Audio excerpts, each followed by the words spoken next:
ओम शांति। आज का पुरुषार्थ। हम सभी भगवान की पालना में पल रहे हैं। वही अपना सत्य ज्ञान देकर, श्रीमत देकर, राह दिखाकर हमारे जीवन को सुख, शांति, पवित्रता और संपदा से भरपूर कर रहे हैं। बहुत अच्छी बातें कही उन्होंने। तुम्हारे दर पर काल कभी नहीं आएगा अगर तुम यहाँ देह से न्यारे अशरीरी होने का अभ्यास करोगे। बहुत अच्छे शब्द। मैं तुम्हें देह से ऐसा मर्जीवा बना देता हूँ कि 2 युग तक तुम्हारे द्वार पर कभी काल नहीं आ सकता। हमें संपन्न बनाने आए हैं हमारे परमपिता। अनेक खजाने उनके पास हैं। सबसे बड़ा सेठ कह दो भगवान ही है। वो सारे खजाने हमें ही तो देने आया है, मालदार बनाने आया है हमें। हम उससे अपने को कनेक्ट करें, उसकी आज्ञाओं पर चलें। पर आज हम विशेष ध्यान दिला रहे हैं सबका भोजन पर। यज्ञ का भोजन, ब्रह्मावत्सव का भोजन ब्रह्मा भोजन कहलाता है, जिसके लिए दिखाते हैं कि देवता भी उस भोजन की ओर आकर्षित होते हैं, उसका पान करना चाहते हैं। उसके पान करने से ही वो मनुष्य देवता बने थे, इसलिए बहुत महत्व है उसका। भगवान ने हमें कहा, जब तुम्हें योग युक्त भोजन मिलने लगेगा, तुम्हारी सेवाएं बहुत वृद्धि को प्राप्त करेंगी, क्योंकि पवित्र ब्रह्मा भोजन को खाने से सबके हृदय शुद्ध होने लगेंगे। आकर्षण हो जाएगा तुम्हारी सेवा के स्थानों पर।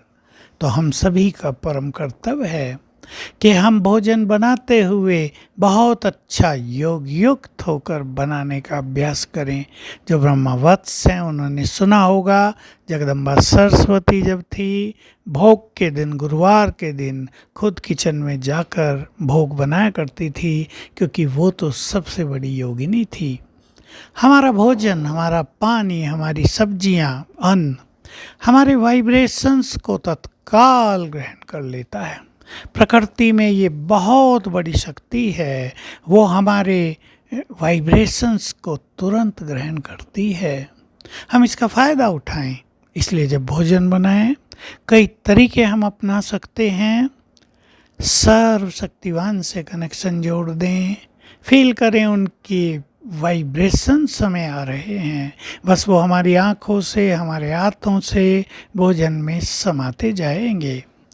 कभी हम शिव बाबा का, ब्रह्मा बाबा का आह्वान कर लें, आ जाओ हमारे किचन में, दृष्टि दो इस भोजन को। कभी हम अशरीरी होकर भोजन बनाने की प्रैक्टिस करें, अच्छे विचारों में, क्योंकि भोजन पर बहुत ज़्यादा प्रभाव पड़ता है हमारे प्यार और हमारी खुशी का। प्रेम और खुशी के वाइब्रेशंस को अन्न तुरंत ग्रहण कर लेता है। आप सब जानते हैं, सुना है, खुशी जैसी खुराक नहीं। तो अगर खुशी में प्रेम से योग युक्त होकर हम भोजन बनाएं, तो हमारा भोजन ही बहुत बड़ी औषधि के रूप में परिवर्तित हो जाएगा। जो भी उस भोजन का पान करेगा वो अनेक रोगों से मुक्त होगा, उसके विचार बदलेंगे। तो हम बहुत ध्यान दें अपने घर में जब भोजन बन रहा है, समझ लें भगवान को भोग लगाने के लिए हम भोजन बना रहे हैं। कुछ भी संकल्प न करें कि मेरे पति को ये अच्छा लगता है, बच्चों को ये अच्छा लगता है, नहीं तो भोजन झूठा माना जाएगा। और फिर अति प्यार से भगवान को भोग लगाना है। इन सुंदर संकल्पों के साथ भोजन को करेंगे। गीत बजा सकते हैं आप सुंदर, कोई क्लास चला सकते हैं, ताकि आपके संकल्प बहुत महान हो। उस टाइम टेंशन में, परेशानियों में, क्रोध में यदि आप भोजन बना रहे हैं, तो आप अपने भोजन को जहरीला कर रहे हैं, उसका स्वाद भी नष्ट कर रहे हैं। ऐसा भोजन कभी स्वादिष्ट भी नहीं होता। प्यार का, खुशी का स्वाद, पवित्रता का स्वाद भोजन को बहुत स्वादिष्ट बना देता है।